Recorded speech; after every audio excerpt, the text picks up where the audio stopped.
Hello everyone. Have you ever faced the problem of buying a secondhand iPhone and then realizing it's locked with an iCloud password?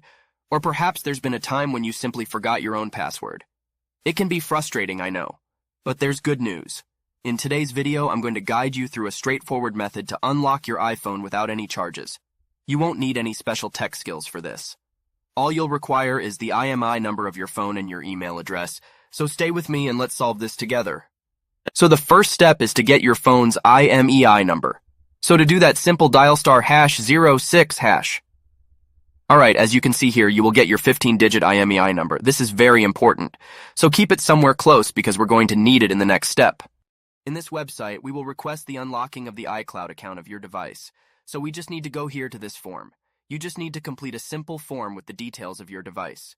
Your exactly iPhone model, IMEI number, and your personal email address, where you will receive the confirmation that your iCloud account was successfully unlocked.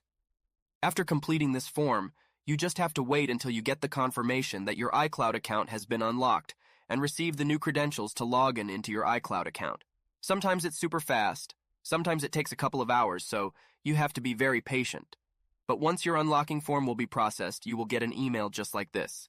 The email will confirm that your iCloud account has been unlocked, and you will receive the new credentials to log into your iCloud account. Now you just need to log into your iCloud account with the new credentials, and your iPhone will be fully iCloud unlocked. I hope this video was useful. Please don't forget to like and subscribe. See you in the next video.